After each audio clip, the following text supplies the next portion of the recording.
Jason, there is always debate whether cold calling is dead. Yeah. What does your data from working with businesses and companies like Rippling, Shopify, and Zoom tell us about cold calling effectiveness in 2025? Yeah, I would say overall, it's less effective than it was 2 years ago, even. It's much harder. And I think that when things start to get really hard, when you don't have the soft skills and the sort of minimum bar of skills to make it work, a lot of organizations aren't enabling around it properly. So there's a lot of people that aren't able to book the meetings that they need. And it's for a lot of different reasons. But if I were to give you some stats to kind of talk about it, what's pretty interesting is when we think about connect rates, the average connect rate's about 5.4%, and it depends on industry, right? But this is according to Gong data, Gong and 30 Minutes to President's Club. Yet you'll see reps and organizations that have like a 13+% or 15+% connect rate. Yep. What you can't get away with anymore is like, dude, cell phone data and good, accurate mobile data, verifying the phone numbers, making sure your dialer isn't showing up as spam. Like all of that stuff is like infinitely more important because so many fewer people pick up the phone. So it can feel a lot like, hey, people don't pick up their phone these days. The pickup rates are going down. And that's absolutely true. But in order to make it work, you have to be like in the top 10 or 20 percentile to make it work. The average set rate for meetings is about 4.6%. And again, the above average teams are going to have somewhere around 16, 17, 18%. I've worked with an organization. We helped them go from like 22 to 35%, success rate on a connected call to a qualified meeting. So it can be done, but to get an entire org to convert at 15, 20, 25+%, like that requires a lot of enablement.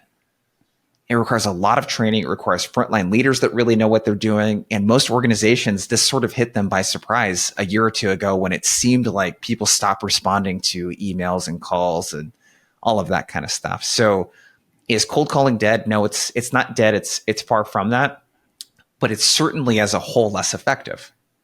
Like I'd be lying to you if I didn't say it was less effective than it was. It's infinitely harder, but there are still teams like Rippling. They're very public about this. I mean, half of their pipeline comes from outbound cold calling.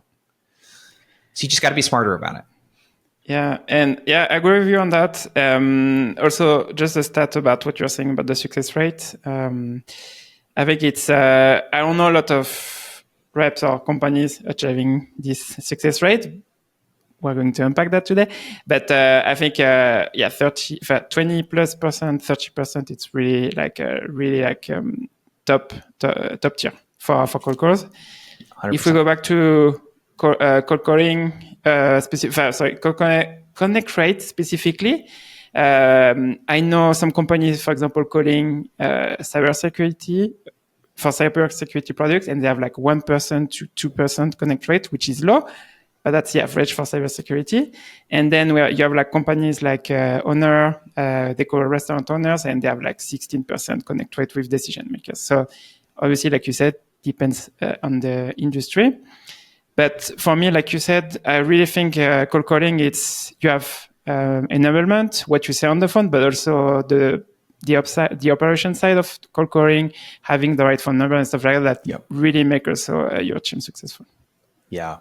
Yeah, I really think I don't know what the future of cold calling is in enterprise, calling cell phone numbers. I think when you're in the case of Owner, the SMB, Rippling is a lot of SMB as well.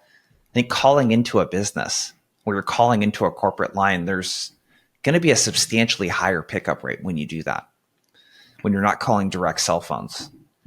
I don't know what that's going to look like. If you had to say 5 years, what's it going to look like calling C-suite executives on their cell phones? I just see that diminishing more and more over time. That's going to be a harder and harder and harder and harder thing to do. I really see the phone being a tool to help other things. So for example, a couple weeks ago, we just did a big event in Austin, Texas, where for a week we hosted a sales executive dinner. We did like an Iron Chef style event for 25 sales execs. We got a couple hundred people sign up for a rep networking event. I think doing in-person stuff and having an offer. Like that's the thing I feel that needs to be upgraded with outbound right now is you got to really think about, we've done the volume thing. Yeah. We've done that for the last decade with all of the sales engagement platforms. We've overwhelmed people with volume to get their attention. The next thing we need to start thinking about now is the offer. What are we giving them in return for their time? And a demo of your product is just not enough. I have a client that sells e-com, and the thing that they do is, they conduct a site audit before reaching out to someone, and they have tools on the back end through AI and their marketing team that like does the site audits across all of their accounts for them and shows them the load time on the website, right? They spend a minute going through the checkout process, right? So they're experiencing the brand, like they have something to bring to that conversation to share with a buyer that is valuable. Another client of mine, if you're thinking, hey, I sell B2B and I can't experience the brand. Another client of mine, mystery shopped several hundred companies in a category, and they would call them and share some of the findings from the mystery shop. Right. So there's all kinds of things that you can do to like really think about what's the value that I could share with them in that first meeting. No different than you wouldn't send someone to a landing page unless you're famous. No one's going to sign up on a landing page and give you their name and phone number and email unless they're going to get something valuable in return. So this same concept applies in marketing. When someone goes to a landing page, they need to get a high quality piece of content in return. They need to get your podcast. Right? People are willing to pay a subscription for your podcast because it's so valuable. Now, I don't think that many of the buyers that reps are landing meetings with would pay any amount of money for that meeting. Like no money. I don't even think they would give $5 or $10 if they, I think that would be a barrier for them actually. There's just so little that is being shared with them in that. So rethinking the offer is pretty big, and the phone is a tool to do that. You can only have such a great talk track and all of that kind of stuff. It's like, what are you giving the buyer in return for their time? Could you focus on the e-com example you are giving? So how would you use that with cold calling? So do you use that in the opener, or how do you Absolutely. So the way that I think of, just to kind of set this up, Elric, the way that I think of the opener is the average cold call lasts 80 seconds according to Chorus. You're not going to book a meeting in 80 seconds. So what that means is that most cold calls fail really in the first minute, and it has a lot to do with their first impression. Okay. So if you believe that people don't pick up cold calls on purpose, and I'm happy to argue with anyone that does believe that, people pick up these calls on accident. They think that you're someone else. So your first job is to immediately get their attention. One of the many ways that you can do that is through a permission-based opener. I really like PBOs. So I'm going to inject this relevance into the permission-based opener. So I might say something like, hey, Elric, it's Jason. Was just on your website and tried to add something to the cart and it didn't work. By the way, again, it's Jason with XYZ Company. You got a minute for me to share the reason for my call? Or you could say, hey, Elric, it's Jason. Was calling you because I was on a few competitor sites and noticed that your load speed was about 4 times longer and could be impacting conversion rates. Again, it's Jason with XYZ Company. Can I take a minute to share why I called you specifically? There's a bunch of variations of that, but the idea here is that in that opener, I'm going to introduce myself really quickly, but I'm not going to ask how you're doing or how your day is going. And that can vary by region, by the way. You might need to be a little bit more formal in EMEA, for example, with pleasantries, but I want to open right away with something that I found out about them. And this is not always going to be the case with, let's say you're doing something that's SMB, that's highly transactional. You might like kind of genericize the opener a bit. And what you can do, Kyle shared this in your podcast, I think at Owner, is like they append data for the rep on like the location or neighboring stores that they are, restaurants that they might work with. And maybe I open up with something like that. Hey, Elric, it's Jason. We're working with Taco Tuesdays down the street. They're in Austin. Again, it's Jason. You got a minute for me to share why I called you specifically? Like any variation of that where you're maybe localizing it and doing it even a little bit more at scale, that like relevance in the beginning of the opener is really, really key. Yeah, so for Honor specifically, I know they use this social proof in the opener. And then in terms of relevancy, obviously they are going after SMB, so it's not like you can go online, find like an interview of the CEO, the owner of the restaurant. So what they use, they have the website of the restaurant in front of them, and they know if, for example, they use Uber Eats or third-party delivery tools, and they know if owner could be relevant, and depending on the traffic they have on the website, or for example, if they use Uber Eats, they can adapt their messaging based on the stuff. So it's SMB, but you can still find clues about what they do and how you can focus on. Because if they don't use Uber Eats, well, basically, owner, they need to educate them on online ordering for their restaurants versus, well, they're already doing it. So it's more like, have you thought about building your own website and using your own website to drive orders instead of using like a third-party tool that basically costs you 30% of your orders. So, yeah. So if we were using that as an example, that would kind of be the next part of the call that we could work in, is what I call the reverse pitch. Okay. So it's a permission-based opener. And if you're listening to this or watching this and you're thinking, well, I don't know, I don't like permission-based openers. Again, I have some data for you. This is from Gong in 30 Minutes. President's Club, 100,000 plus cold calls that they've analyzed. When you ask people, did I catch you at a bad time versus how's it going versus using some sort of permission-based opener, you can literally have 2 to 4 times the amount of success on a call by using a great permission-based opener. So it's not the only way to open your call, but it's very effective. Mm-hmm. The reverse pitch, what you have to think about before you go with the reverse pitch. I have data too, but from Nooks specifically. So Nooks, they have data on the permission-based opener specifically. And what they found, you have 53% of top reps, they don't use permission-based opener, but they use context. And then you have 41% using a permission-based opener with context. Basically, you have 95% using context. And then you have like half permission-based opener, half they don't use permission-based opener. Yep. So the context is the most important part. I would like to get my hands on that data, by the way, if you're able to share it.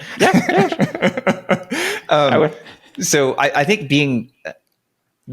cold calling is so funny to me because there's a data element to this, but there's also a soft skills art form of this that's just being a good conversationalist helps a lot on the phones too. And you can't discount that. So if we think about the opener, the next part of the opener is what I call a reverse pitch.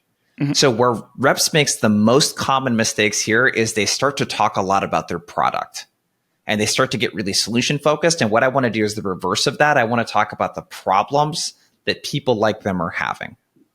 So when you do this, when you use problem-based language, again, same study from Gong, you will have a 16% success rate of booking a meeting versus a 5.5% success rate using product buzzwords and that sort of stuff. Obviously, I haven't worked with owner.com. I know what they do, but we can use them as an example just to riff off of. So if we can follow up with your e-commerce example. Okay. Because you started with that. And so so how will you approach that? Yeah. So the way that this might sound is, Elric, thank you for taking the call again. The reason I was reaching out to you is we're actually working with several business owners in the Seattle area. And the number one thing that we're hearing right now is that they want to add an e-com component to their business, but it's just so complicated with all of the tooling, limited staff, all of that kind of stuff. They don't really have a way to really open up their sales outside of their local region. I'm curious, is that something that you're thinking about or working on right now?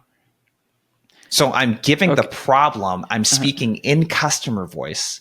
I'm not saying, Elric, at XYZ company, we help business owners like you through e-com, whatever suite, product, platform thing, do this thing. Don't do any of that. What you want to say is the top 2 things that you hear every one of their customers talking about. I'll give one more example. This is for a different solution for contact centers. And so just before you move to the other example, so could you share a bit more context about what this specific problem? Because just like to understand, because I know I'm not familiar with the e-commerce business space. So could you give more details about that? Yeah. So if you're a business owner and you're running a small business, and let's say that you're running, I don't know, you sell athletic apparel, right? You have to compete against all of these other big name brands, North Face, Columbia, whatever those brands are in America and across the world, right? So in order to compete with them, if you just have a brick and mortar presence, you're losing out on all of the online sales that you could get, but you're also not adding all of these modern ways that people like to buy and interact with brands. For example, if I can't buy something online and then pick up in store or return in store, if your competitor does that, I'm just going to buy from them instead. That's how much of like a red ocean it is right now with like retail and e-com. So the business owners are thinking about, how do I stay ahead and have this technology, but I don't have people in house that are the equivalent of a Salesforce admin, right? Or a RevOps team. I don't have that as a small business. Okay. So it's how do they compete? That's really the big thing. The next example I'll give you, just because it's more of like an enterprise B2B example that I think will be relevant to a lot of people, is I have a customer that sells a contact center solution. Like one of their customers is Target, for example. The irony is that these support centers, they have phone numbers on their website, but they don't want people to call in. Because when you call in and I have to talk to you, that's really expensive. If I could talk to you through chat, even better if I can do it through AI, or I can just have you answer your own question through an FAQ page, that's cheap. That's what I want to do. Yep. So if I was calling a contact center leader, it might sound something like, hey, Elric, it's Jason. Was on the FAQ page, and I noticed that you're pushing customers a lot to self-serve on the website right now. By the way, it's Jason again with XYZ Company. You got a minute for me to share why I called you specifically? Person will say yes. Yep. Awesome. Like I said, I was on the FAQ page, and in speaking with a lot of contact center leaders at companies like your Targets and Nordstroms of the world, one thing that they're sharing with us is that they want to reduce the cost to serve. But those FAQ pages and the chatbots and all of that stuff, for whatever reason, is actually creating more frustration with customers, and they end up calling in anyways. And they're not able to identify the reasons why they call in. I'm curious, how does that resonate with you and what you're seeing at ABC Company? Now, I could punch that up even more if it's enterprise. And if I did research using AI, let's say, through their 10Ks or 10Qs, I could say, hey, I was calling because I noticed one of the initiatives was to increase response time and increase brand loyalty with your customers. And I saw this thing going on. So I could punch it up even more, but that's kind of the general approach of do some sort of relevance, permission-based opener. I like the PBOs. And then I'm going to do a reverse pitch where I'm going to speak through the language of the customer. And oftentimes, if you nail that language right there, I've immediately disarmed the prospect, because they're like, oh shit, this person talks to people like me. And then naturally, the next question you're going to get is, well, what do you do? Now I'm in the driver's seat. They've asked me what I do versus me having to pitch it. Yeah, and what I like about that is it's hard to say I'm not interested because you are focusing on challenges or problems they are currently facing. So, and also and on top of that, you've done some research. It's not like just you say one problem, but you've done your research and then you leverage that in the first 60 seconds of the call. Yep. And you have to do that, especially if it's enterprise or strategic type of sales. You're going to have to come in with something unique to that individual or that company. Also, and now, how do you approach cold calling when, for example, we are talking about Shopify earlier or Ripping? How do you approach when you have a well-known brand versus a brand that no one knows on the phone? Yeah. So we definitely cannot discount that when you're calling from a brand like Shopify or Rippling, for example, like it helps to have that brand notoriety. It absolutely does, and you cannot discount that. Yeah. What you need to be conscious of when you call from a brand like that is people will put you into a bucket. Yes. So I dealt with this I won't mention the company name, but they sell a video communication solution. And when they would call people would say, we're already using your solution. Right. So you need to anticipate objections. Yes. So you have to build that into your opener. So if I was calling for that video communications company, I might say, hey, it's Jason from XYZ Company. I know you're already set up with our video solution. A lot of our customers are having challenges with, and then XYZ. Do you have a minute for me to walk you through it? You have to anticipate objections and build it into your talk track. On the other hand, when you don't have any brand notoriety, you have to be super, super good on talking about the problem. That language that I used in the reverse pitch, you have to nail that. If you nail that, people don't give a shit what the company is. They really don't care. Yep. If you show them that, hey, I'm a credible person and I speak with people, like that's everything. How do you get to that level? There's a couple different ways. If you're an SDR, you need to be listening into sales calls. If they don't record it, you need to write shotgun with some of your reps. Like I literally want you to word for word, take the words that the customers are using. Like you're going to see prominent patterns across people in the same job titles and personas and industries. You can even, with those sales calls, if they're being recorded, you can download the transcripts, upload it into ChatGPT, have ChatGPT help you find those patterns. There's just no excuse anymore not to know. Even if you were starting with nothing, you could have deep research on ChatGPT probably help you find a lot of this stuff. But I want to get it in the customer's language. If I'm an account executive, the biggest hack is to center your cold calling blocks to focus them around people that you're running sales calls with. So if I just did a sales call yesterday with a VP of contact center, I'm just literally in the opener going to say I was talking to a VP of contact center at a retailer yesterday and they shared XYZ challenge. I'm just going to literally use the words that they shared. Is that relevant for you? It's like you're doing so many things in that moment. Like you're sharing that you understand their problem. You're demonstrating social proof. It's relevant. It's like, it's all of those things. So think about how can I, as an account executive, take things I'm picking up from the sales process and move it forward into the outbound motion. Use that same messaging, that same language. Yeah, and I love this approach because actually, if at all the companies I worked at when I was still a rep, that's the one thing I was doing is trying to listen, not customer that were closing, but more like the first demo. And because on the first 5 minutes, most of the time they're explaining why they're on the call and they're explaining the problem they're facing, and they are looking for a solution, and you can leverage exactly the word they're using for that. So 100%. Yeah, they're giving you the language. That's the coolest part is the language. You don't have to make it up. If I could make one more point on this, Elric, because I think it's really important. The mindset behind this approach is very important. If you can't see me, I'm basically on one side of the screen here saying, this is your world where you sell stuff, your solution, all of it exists in the world on this side. On the other side is your buyer's world.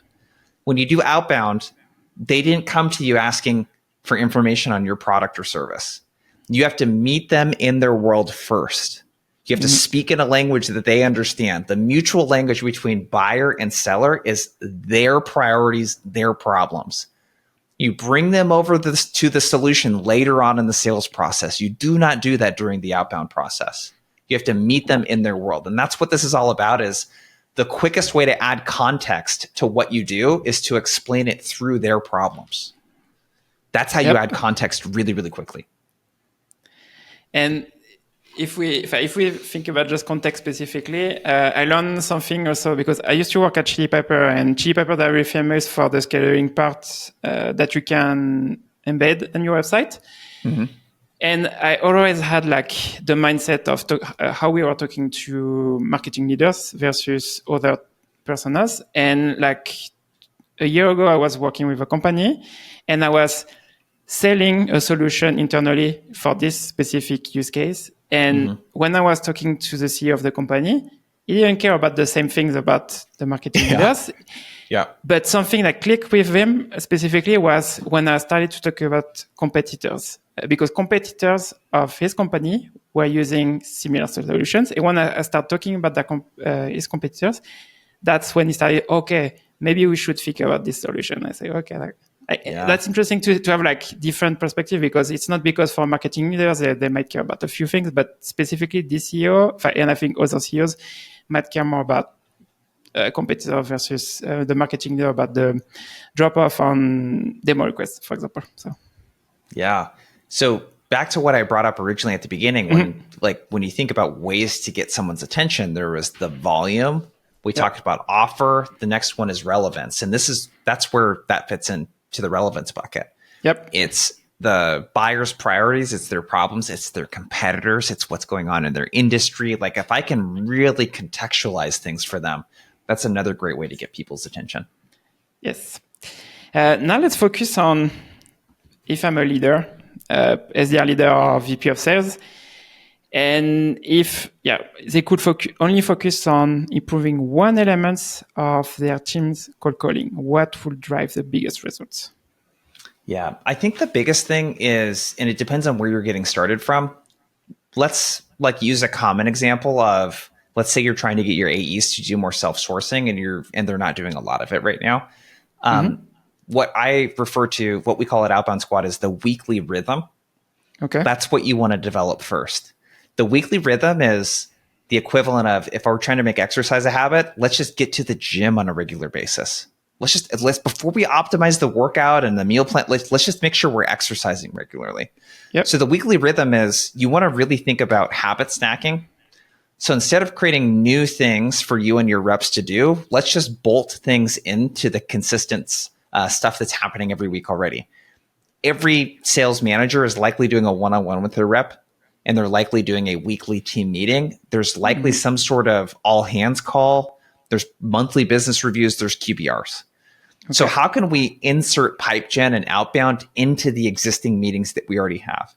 So with one-on-ones, for example, a part of the prep that a rep should do prior to their one-on-one is pick out the accounts that they're going to outbound into that week.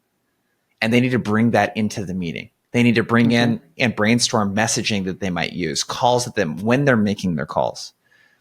Their team meetings. You need to talk about cold calling in the team meetings. Pull recordings from reps doing this stuff. Report on call activity. Create some sort of scoreboard. Like, you have to start. It starts with just talking about it on a regular basis. So that's the big thing. The second thing is, from an enablement standpoint, what you can start to think about is, well, what kind of coaching culture am I creating around calls? And one simple habit is, a rep brings a recorded call into every one-on-one that they've already tried to self-diagnose and coach what they would have done differently in that call. Manager listens to that call beforehand, rep listens to that call beforehand, and now there's a coaching moment every Monday meeting that is happening prior to that meeting. Right? So creating this coaching culture rather. Yeah. Super, super important. So if I was just getting started, like, those are the basics. You have to start by doing at least that. Okay. And okay, so let's say that was for the AE side. Now let's do on the SDR side. Mm-hmm. So with BDRs, I'm going to make the assumption that they're probably already making calls on a weekly basis, and they may or may not be doing well. So I think with outbound calling, what you need to do is get really granular with how you provide the coaching. So I like to think of the call. We've only talked about the intro of the call. I like to think of the intro of the call. There's the hook, and there's the close. Prior to even getting on the call, there's the amount of call activity, and there's the pickup rates. So what we want to think about is, like, if you had to look at some metrics, you want to use metrics to diagnose what each individual rep needs help with. Is it an activity problem? So are they even making enough calls to hit the meeting target? In which case, that's a time management issue, right? How do we get them to block this off and then hold them accountable to doing it? One hack that I would recommend, I call it the midweek check-in. Most managers do a one-on-one on Monday, and they just forget about their reps until the next Monday, and they say, did you hit your targets? And they say no, and then it's just like the same weekly cycle. You should be checking on a daily basis, or at the very minimum on Wednesday, you should be doing a check-in with reps that aren't halfway towards their activity target yet. So activity, there's connect rates next. So connect rates, there's an operational component to this that is like workflow related, that is entirely up to the rep. They can only work with the data that they have, but making sure, hey, are they calling cell phone numbers? Have we run a report in our sales engagement tool or our dialer if we're using Nooks? And have we showed reps when the highest pickup rate opportunities are? And are we having reps make calls at those times? Are those reps calling people, opening the emails, like doing all of the basic things to drive pickup rate? So once we have pickup rate and connect rate, if that's not the issue, then we can start to look at, well, what happens in the call? How long does the call last? What's the conversion rate of those calls? So if we look and this rep has shorter average talk time, let's say per call, than other reps, we know that's probably an intro-based problem. So let's pull some recordings and let's see if we need to drill that permission-based opener. Like, how many, a lot of organizations will measure the number of conversations. So a pickup, they'll treat as someone that says hello. A conversation will be a call that lasts longer than 60 seconds or 90 seconds, let's say. So if you have that extra metric, you can even then dial in with that rep. Do I need to focus on the PBO and intro, or do I need to focus on the questions maybe they asked during the hook? Yep. So I can dial it in on an even more granular level from there. And then lastly, the last metric would be show rate of those meetings that they set. So if the show rate is below, in my opinion, 75%, 75% is world-class, 75, 80% show rate to outbound set meetings over the phone. If it's below that, we need to talk about how they're confirming on the calls, the confirmation process, the emails that we send before, what the agenda of the calendar invites, the title, etc. But we need to get super granular. And for you BDR teams, like it needs to be rep by rep coaching where you're looking at the stats on that granular of a level, giving individualized coaching and feedback to the rep. Yeah. So if I'm just going to summarize what you just mentioned, basically for a BDR team, basically it's the diagnosis for each rep and where they need to focus on. For cold calling specifically, if they are really good on the connect rate and number of dials, something you can also add is in the call disposition in your dialer, specifically when the call ends. For example, if you talk to the prospect, they hang up, you can mention that in the call disposition. And then in your call disposition, you might have like 15 disposition, but for cold calling specifically, it's helpful in your reports because you can see pretty quickly where your calls are ending, and then it's quicker also for self-coaching, but also for the manager also to really focus on the important part of the call. What are I'm curious for you, what are some of the dispositions that when you're working with clients that you have them add that they aren't already using? So the first step is accuracy. So are you talking to the right person if they pick up? Or for example, if the call is disconnected right away, so you know that the number is disconnected, so you know that's not the right number. And we do that just to measure the accuracy from the provider. Mm-hmm. Then for the data team and ops team, it's give them details about which data provider is good or not. And then having we are talking about operation. So you can think about using different data providers, and then the ops team, they can provide another phone number for this specific prospect. So that's one. If they pick up the phone, is it a cell phone number? I know there is tools to give you this information, but sometimes you don't have it. So is it a cell phone number or the headquarter, like we were talking about earlier, a corporate phone number? That's another one. Because if you want to focus on the right phone number, obviously direct phone numbers or cell phone numbers, that's one. Yeah.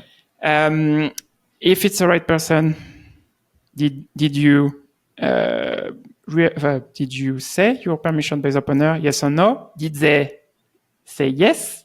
And because if they say no, that's a disposition. And so obviously you can measure the effectiveness of your permission-based opener. Then you have another one also for, you said the hook, for example, for you, that will be the hook. And then you have the closing part. So you can see basically the conversion rate from each step in your calling process. How do you make sure that the reps are accurately inputting the extra stuff? Because this is like did I do a permission-based opener or not? Like the hook, it seems like a lot of that. I don't know if Nooks does this. Is it able to use AI to detect whether or not reps are using that sort of stuff? That's a good question. I don't know if they can do that. I use the RAM, so that's the only one I have experience with. So we are doing that manually. So you have permission to pitch, or depending on the disposition you're using. And so you have a drop down with everything. You need to train them on that, obviously. So that's sometimes it's accurate, but most of the time it's accurate. I imagine at some point with AI, it will be possible to automate that because that will be quicker and it's more accurate. So. Yeah, that's going to be pretty cool because anything that's like manually inputted, I've just seen so many horror stories, with that. But I love the data quality thing too, where you disposition. And then if you have the lead source attached to that contact, like your RevOps team, you could probably create some sort of automation with Clay or something like that, where it just automatically adds another number. Yeah. Yeah, exactly. Because the topic right now, I'm hearing a lot about cold calling specifically. It's, Clay is better than Zoom for Cognizant, for example, for data quality. The problem with Clay, in general, it's they have like 60% accuracy on phone numbers. And then Zoom for Cognizant, they have like 75+%. Cognizant have 80% or something like that. So I don't think Clay is better than Zoom or Cognizant, but it's the accuracy. That's one thing you need to measure. But the other thing is what's the match rate of your prospect inside the database of those tools. Yeah. And unfortunately, I don't think you have like one tool to do everything. It's you need to combine a few of them. And some tools they have great phone numbers, but some other they don't. So yeah. So we were talking about the one thing that they should focus on.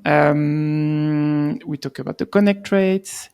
Earlier, you were talking about top reps, and I forgot to ask you a follow-up question on that. But you said top reps, they have like a booking rate between 20 to 30% from conversation to meeting booked. What are they doing differently? Yeah, I think the first thing, and again, you cannot discredit this, is the soft skills. Yep. It's the tonality. It's how I sound on the phone doing these. Do you sound like you've done this hundreds or thousands of times? So either through experience or through a lot of practice, they sound smooth. They have good tonality. They enunciate their words. They don't talk too fast. Like they're good conversationalists. Like that's number one. Number two is really the industry expertise around like really understanding and being able to articulate the problem. You can't speak in customer voice if you don't really understand the problem. And there's just no excuse anymore for that. I mean, as a BDR, you can have 3 months of career experience, and through ChatGPT and all these AI platforms and you can learn everything that you need to know about the buyer's problems. So articulating the problem is really big. When it comes to that second part of the call, the hook, the idea here with the hook is that I don't believe that just because you say, hey, do you have these problems? And the person says yes, that you just go in to set a meeting. Like you have to dig into that a little bit more. Mm-hmm. And the reason for that is like, no, you're not going to find this like huge impactful problem in a 5 or 7 minute call. But what you are going to do is build a relationship and build rapport with this person. So you cannot discount the fact that the more time I have them on the phone, the more likely they are to book a meeting and the more likely they are to show up. So with the hook, I need to have what we refer to as money questions. So a money question is a good problem-based question that really reveals some sort of gap in what they have right now. So if I was using the contact center solution again, one thing that they know customers can't do is they're not collecting, data from all of the customer-facing conversations through text, email, chat, etc., and then spoon feeding those insights to tell them where customers are getting stuck and where the friction is and why they decide to call into the contact center. So a question I might ask, and the framework here is, I call it question stacking. So with these money questions, I want to stack context in front of the question before I ask it. I don't want to ask a question like, what's your biggest challenge with XYZ? I want to say, hey, I'm really curious about what you mentioned with the FAQ pages, because oftentimes what we see is that customers are not extracting info from the DMs, the text, the phone calls, et cetera, that they're having with their users. And because they're not able to get that information, it's really hard to identify patterns and reasons why customers are calling in. How are you collecting information like that to prevent people from calling in? Oh, we're relying on post surveys. Interesting. Again, I hear that a lot. With post-customer surveys, our stats show us that only 6% of customers even take those surveys, and it's usually the vocal minority of folks. How are you capturing feedback from the 94% of customers that don't respond to those surveys? And it's like, they're never going to give you a good answer to that, right? Yeah. And that becomes the reason to meet. That becomes the part where I can close. So great world-class reps are very good at asking questions. They don't do deep discovery in the call, but they do some discovery. They expose a problem. They use that as the reason to meet. The other thing that they're really good at is getting people to show up to the meeting. So the average show rate to a meeting set from a cold call, according to Gong, and I see something very similar, it's about 56%. The best reps are going to have somewhere between 72 and 80% show rate or higher to those meetings. So there's a couple really simple things that you can do in the call to minimize the chance that someone doesn't show up. One of them is getting them to confirm the calendar invite on the call. And the reason why this is so important is if the person is using Gmail or Outlook, oftentimes if you send them an invite, it doesn't hit their calendar unless they accept it from within their email, especially these enterprise accounts. So I'm just going to say, Elric, I just sent you an invite for 2 p.m. tomorrow. Would you mind? I want to make sure it didn't go to spam. Would you mind hitting accept on that real quick? I'll give you a couple seconds to do that. And I just wait for them to accept it or make small talk with them while you're doing that. I want to reconfirm the purpose of the call. So the purpose of the call is not to get a demo of my platform. It's, hey, again, so you mentioned that you're looking to reduce the cost to serve. You want fewer people calling into the contact center. We'll talk a little bit more about that problem and also how we're helping Nordstrom tackle a similar problem. If it makes sense, we'll talk about how and if we might be able to help. You're going to be speaking with Elric. He's my account executive. He's actually got 7-8 years of experience working with retail brands like yours. So he's going to be able to talk about a lot of the patterns that we're seeing in contact centers. And I sent you that invite. You should get a confirmation email maybe later today or first thing tomorrow with like a case study from our work with Nordstrom and a few other things. And that's it. So one of the things that I want to do as an SDR especially is I want to hype up my AE. I want to talk about them and humanize them, right? When you humanize people, people for the most part don't like to be jerks. So if you humanize the people that they're going to be meeting with, it's harder to not show up when I feel like I'm bailing on a human versus some random person I've never met before. Something else also, why they have like a high show rate for what specifically you mentioned is they have a reason to be on the call. It's not like they're curious about your solution. Because curious, just to learn more about solution, I don't think it's enough to be on the call, but you have some challenges that you have identified, but also you talk about the AE and the expertise of this AE for this specific industry. I think also it's another layer that they know that they will talk to someone that understands their situation. Yep, 100%. I call it like, you're basically setting up a blind date for your AE. Yep. So if you were setting up a blind date for your friend, you would hype up your friend. You would talk about how awesome they are, right? And how good of a time that they're going to have. You're setting up a blind date for someone that they've never met before. So you got to hype them up a bit. Earlier you were talking about AI. So how are you or the team you are currently training incorporating AI into cold calling? It could be preparation or execution in 2025. Yeah. So preparation really is where most of this is happening. We call it reason to meet. So this is going to mostly apply to enterprise or mid-market reps that have to do research prior to calling to someone. If you think about a traditional account plan, most reps, when they build an account plan, it takes them hours to do. They spend hours researching. They spend all this time, Elric, researching and like this amount of time actually speaking with people. So it's like the complete inverse of what you want to do. Let's spend all of this time researching companies, most of which are never going to respond to me. So you need to kind of flip that on its head. Our AI sort of framework that we think about is prompt, dig, summarize. So if I was doing account research for Outbound, for example, I need a prompt that's going to really like, I can show ChatGPT or Gemini or whatever I'm using. Hey, here's what I sell. Here's who I sell it to. Here's the problems that they have. Here's what I want you to find. Scrape through their 10Ks, 10Qs, et cetera. Look for problems specifically related to demand gen, lead generation, new products coming out, et cetera. Like you need to like prompt it on exactly what you want it to look for. The dig is the AI is not perfect. We could run ChatGPT side by side with the same exact searches and we'll get different results. So we need to dig and we need to be able to tell it, hey, this is not specific enough, or this is related. I want you to dig into it more. This is unrelated. And then the summarize, we need to have a way that we can prompt it to just quickly summarize everything it's giving me. So we've got it pretty dialed in with most of our customers that sell mid-market or enterprise, where it'll do an enterprise account plan in like 5 minutes and spit out a fairly good personalized email, which has got talking points that you could use in a cold call. The other really underrated thing too is you need to get ChatGPT on your phone and be paying for the advanced version because you can role play back and forth with it. And it's better than any of the role play solutions that I've seen in the market. There's one, I won't mention the name. They keep bugging me about like partnering with them. And I'm like, I called their AI robot and couldn't even book a meeting with a sales leader. I'm like, you guys, I'm pretty good at cold calling. Okay. So if I can't book a meeting with my own persona, like there's something off about this, and it felt really robotic. ChatGPT is such a great tool to be able to like role play back and forth with out loud. It's really dialed in. You can have it ramp up the difficulty. You can practice specific objections. I mean, it's really, really good. Yes. So what you mentioned earlier, I'm going to start with the prompt for the research specifically.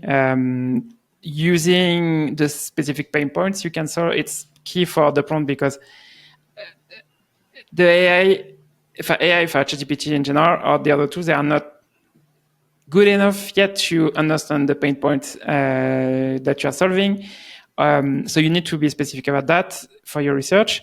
And then the other thing that's good about the prompt you mentioned is sometimes I was seeing people saying, oh yeah, if they have a 10K, summarize the 10K, and they have a summary of the 10K, but it's not specific for their product. So yes, you have a summary of your 10K, but is it specific enough for you to reach out to someone and talk about it? No. Yeah. So exactly what you're saying. You can do that with the 10K. You can do that with 10Q also.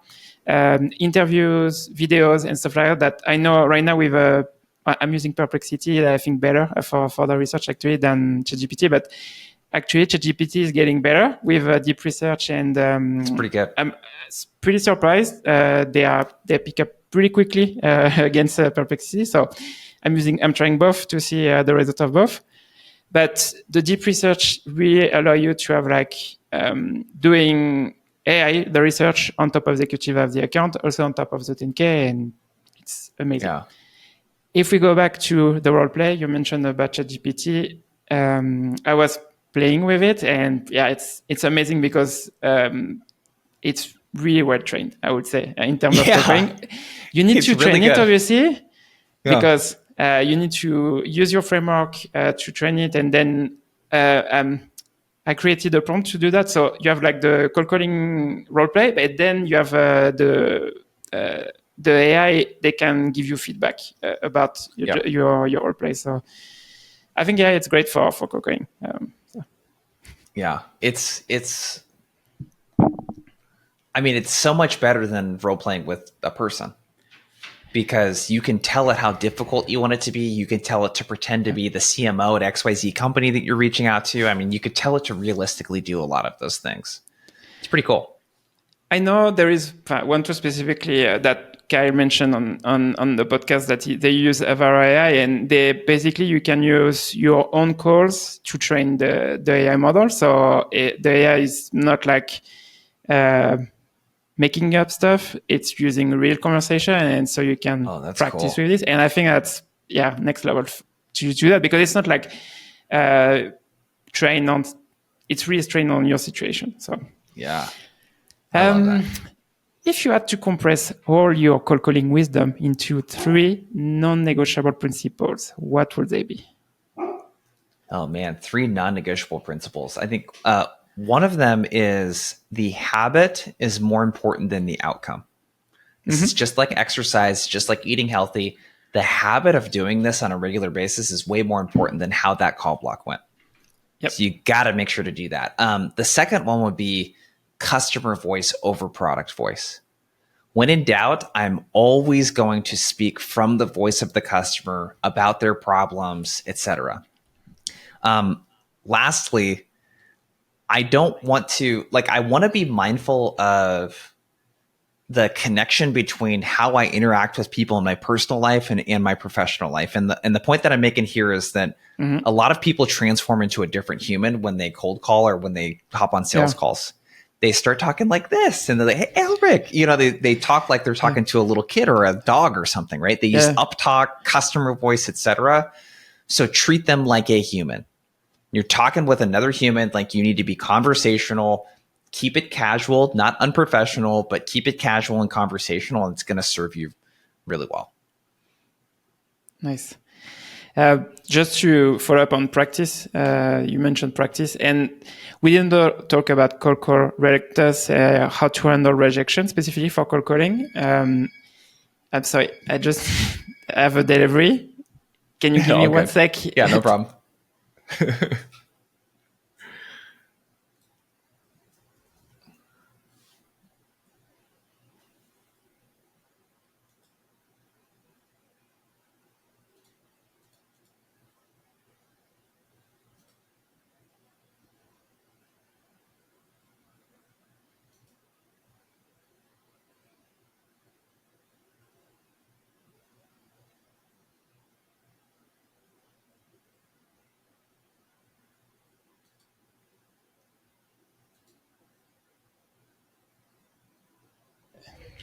DoorDash? No, Amazon.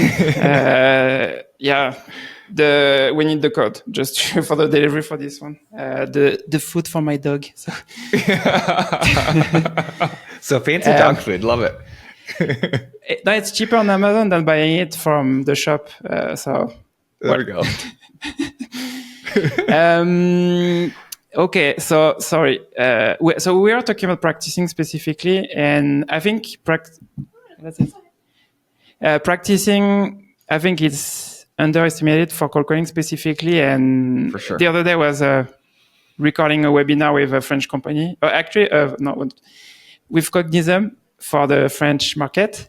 And we are talking about why you need to practice for cold calling and not just expecting to be good on the phone without practicing. And so I think practicing, we don't talk about it enough. So. Yeah, I mean, this is a way that you can have really structured practice because with the pickup rates being so low, you get very few opportunities. It's not like most people, if you're not using a dialer, you're not having dozens of conversations on the phone every week. You get very little time to actually get your repetitions in. So you have to practice with AI or with a partner or do something. Yeah, and actually the pushback I had in France is because the connect rate in France is way higher than in the US. In France, yeah. Some companies have like 30 plus connect rate. Oh, wow. So that's why they say, yeah, I'm practicing with my prospect because that you need to practice with your prospect if you want to be good. Yeah. Yes and no. I don't think you shouldn't practice only on prospect. You should do both, actually. Yeah, you definitely need to do both, but I'll tell you what, I'd rather have reps that have a bias towards calling prospects than not calling prospects. Oh, yeah, but Jason, we're already at the end of the recording. So if anyone want to learn more about you or Outbound Squad, what's the best way to be in touch with you? Yeah, outboundsquad.com is going to be the best place. So you're going to find links to a bunch of free resources there. We have a podcast as well. Go check it out, Outbound Squad Podcast. I post free content every day on LinkedIn. And if you're a sales leader looking to get help implementing some of the stuff that we talked about for your team or for your SDRs, for your AEs, or you're making an outbound pivot in your organization and want AEs to do more self-sourcing, whatever it might be, you can hit us up there as well. So outboundsquad.com is the best place to learn about us. Perfect. Thank you so much for being on the show. And for everyone listening, I see you on the next episode.